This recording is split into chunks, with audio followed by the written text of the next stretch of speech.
안녕하세요. 사서 K입니다. 오늘 소개해드릴 책은 때때로 말에 무너지고 후회하고 상처받기도 하지만 다시 말로 인해 힘을 얻고 일어서고 치유받은 경험을 다정한 태도와 섬세한 문장으로 전하며 그럼에도 끝내 나를 살게 한 것은 말이었다고 이야기하는 배우 신서율님의 나를 만든 말이란 책입니다. 배우 신서율. 신서율 배우라는 이름을 떠올리면 그녀의 얼굴이 매치가 됩니다. 그리고 그녀의 사진이나 작품을 보면 그녀의 이름이 떠오릅니다. 하지만 그녀가 출연한 작품이 뭐냐는 질문에 사실 명확한 답을 내리지 못했습니다. 그저 머릿속엔 조금은 엉뚱한 매력을 소유한 배우, 개인적으로는 이솜 배우님과 비슷한 느낌의 배우, 주연으로는 자리 잡지 못한 주조연의 배우 정도로만 인지를 하였습니다. 그러나 이 책을 읽고 나서 제 머릿속의 그녀의 이미지는 많이 달라져 있었습니다. 단순히 한 명의 배우로서의 이미지뿐만이 아니라 그 너머에 있는 사람 신서율의 이미지가 어렴풋이 제 머릿속에 자리를 잡았습니다.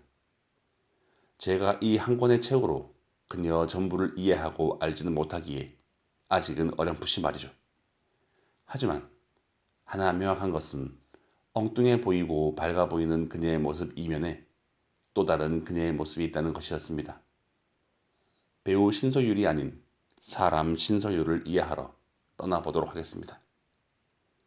우선 이 책은 신서율 배우가 지금의 자신의 모습이 되기까지 때로는 못나기도 했고 때로는 그 누구보다 밝게 빛나기도 했고 때로는 아팠고 때로는 슬펐고 때로는 기뻤던 그 시간들에 대해서 그리고 그 시간 속에 남아있는 무수한 말들에 대해서 풀어난 에세이입니다. 말에 무너지고 후회하고 상처받기도 하지만 다시 말로 인해 힘을 얻고 일어서고 치유받은 경험을 담담하고 차분하게 하지만 때로는 다정하게 때로는 섬세하게 다가오고 있습니다. 그녀의 책에서 가장 인상 깊었던 것은 바로 말에 대한 그녀의 생각이었습니다. 말로 인해서 힘들고 괴롭기도 했지만 그럼에도 결국 그녀를 그녀로 살 수 있게 만들었던 것이 바로 말이었다는 것이죠. 말의 중요성, 말의 가치에 대해서 전하는 그녀의 이야기가 책 곳곳에 묻어 있었습니다. 그녀는 책의 초반에 하고 싶은 말들을 솔직하게 하지 못해 몸이 아프다 라는 고민을 털어놓습니다. 더 자세히는 서로에게 배려가 없는 대화에서 오는 피로감, 지나치게 사적인 질문을 받았을 때의 심정, 차별과 부당함에 한껏 목소리를 높이지 못하는 것에 대한 자괴감, 나의 가치관에 맞는 이상적인 사람이 되고 싶은데 현실의 나와는 다르다는 괴리감, 이로 인해 오는 두통과 이명, 과다수면 등을 털어놓은 것인데요. 그런 그녀가 중심을 잡을 수 있었던 배경에는 그녀의 부모님이 있었습니다.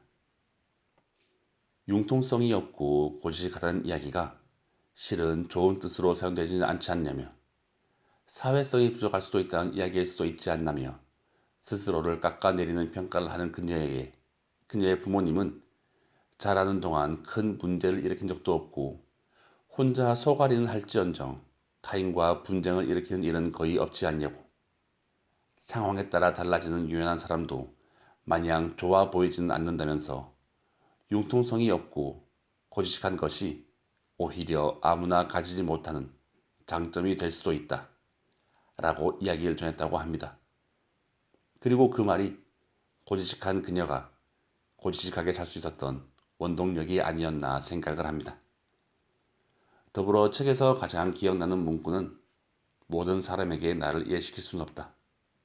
아무리 바르게 살려고 노력해도 타인에게 나는 늘 옳은 존재일 수 없다. 하지만 적어도 나에게 있어 내 감정은 틀림없이 옳다. 라는 부분이었습니다.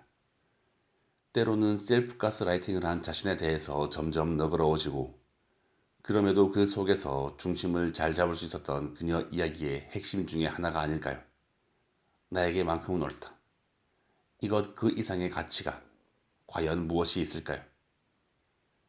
그리고 또 한 가지. 열심히 했는데도 잘 안 되면 아직 부족한가 보다. 처음부터 잘할 리 없다고 생각하면 되지. 뭘 그렇게 끙끙 앓고 있냐고. 방금 말한 대로 열심히 하다 보면 언젠가는 잘 하게 되는 거라고. 그게 인생이라고. 라고 말하는 부분도 인상 깊었습니다. 우리 모두가 알고 있지만 어려운 것. 바로 본인에게 너그러운 글일 텐데요.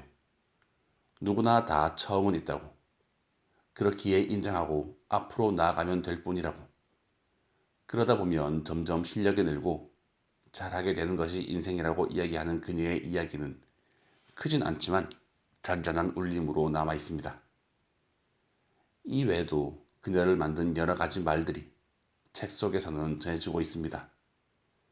우리는 일상의 사소한 순간에도 조금은 특별한 마음을 전하고 싶을 때에도 혹은 도저히 참을 수 없을 정도로 화가 난 순간에도 우리는 말을 통해 내 안의 감정을 표현하게 마련이죠. 그렇기에 결국 말은 나를 드러내는 가장 정확하고 확실한 자기 표현의 수단인 것입니다. 다시 한번 그렇기에 우리는 말 한마디를 함에도 마음을 기울이고 진심을 담아야 하는 것이겠죠. 바로 그것이 말의 힘이자 독이 아닐까 싶습니다. 시간을 되돌릴 수 없듯 말 역시 이미 내뱉어진 순간 상대방에게는 어떤 의미로든 전달되고 맙니다. 결국 말은 그저 사라지고 마는 것이 아니라 그 순간의 감정과 기억으로 남아 나를 만들기 때문입니다. 그렇기 때문에 때로는 말이 나를 주저앉게 만들기도 하고 상처의 흔적을 만들기도 하지만 다시금 일어설 수 있도록 손을 내밀기도 하고 한 걸음 나아가게 만들기도 하고 오랜 시간 나를 버티는 힘을 주기도 한다고 신소율님은 책의 말미에 전하고 있습니다.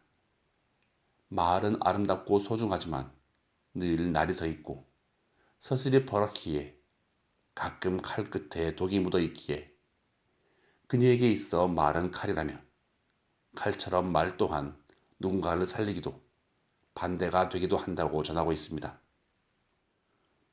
모두를 지키는 방어적 용도로도 쓰이지만 막 휘두르면 살상 무기가 되는 칼, 그리고 말.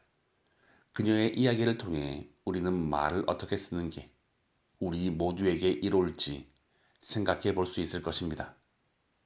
마지막으로 우리 주변을 서로의 마음을 따뜻하게 물들이는 말들로 채워질 수 있기를 바라며 오늘의 이야기 마무리하도록 하겠습니다. 네, 오늘도 이렇게 들어주심에 감사드립니다. 더불어 사서K의 책 소개가 재미있으셨다면 좋아요, 구독, 알림 설정으로 사서K가 매주 들려드리는 다양한 책들과 만나실 수 있습니다.